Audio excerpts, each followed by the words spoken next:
Alright, I'm back here in the mud tunnel. You can see I'm trellising these tomatoes up a string. Got tomato hooks up top. I bought those from Notes Produce Supply in Leola, Pennsylvania. They are probably the best produce supplier you can find as far as price and availability of products.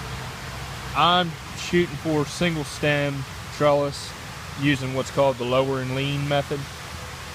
So basically I have cables over top supported by my rafters, and the tomato hook has twine on it. I hook the tomato hook to the cable up top there and run the twine down to the tomato plant. Now I prune all these tomatoes and clip them to that string, let them climb all the way up top.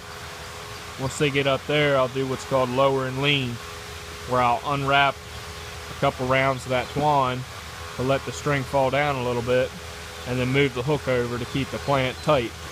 So a plant down there on the end could end up down here by me throughout the season. You just keep moving them on. It's just a way to try and make more out of the space that you have available. It's the only high tunnel we have, so trying to get as much production out of it as possible. It's a lot of labor, a lot of time, but get a little bit more dollar per square foot out of it. Here you can see one that I've done. And I'll say this, if you do build a high tunnel and you go with something like this, think before you make your beds and everything. I made this bed, I made 7 beds in here just on 48-inch centers with 30-inch beds.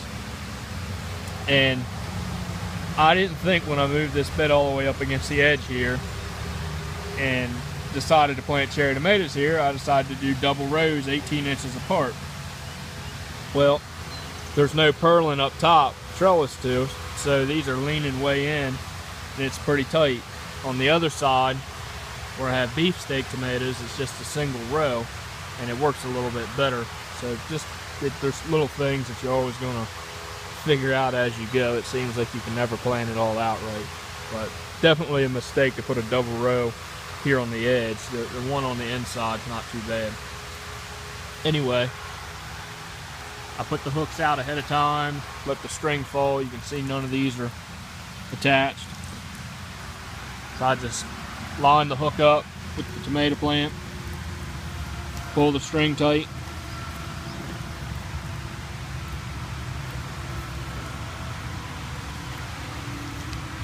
and then with the other hand, need another set of hands here to hold the phone.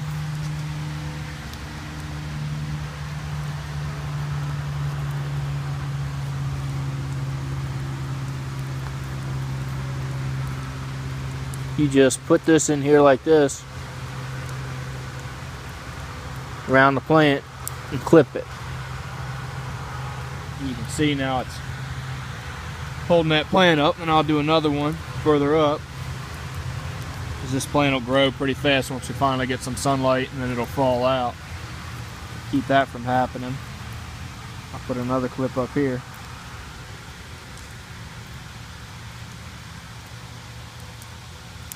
So now that's good for a week or so.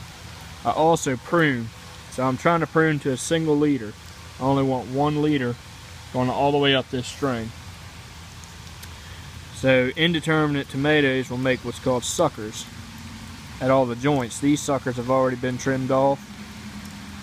I'll go ahead and what you call sucker and prune this plant. If you look up the plant, you can follow the stem with this flower cluster. You stay straight with the stem, you can see this is called the terminal bud. That's the tip of the plant. That's the growing point.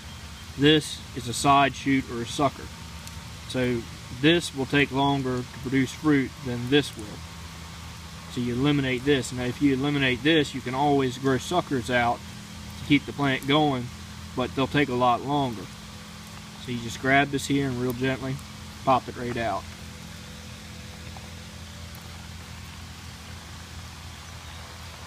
And there you have it.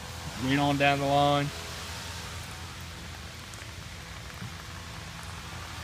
And then as it will grow up the plant higher, you just keep adding clips to it as you go along.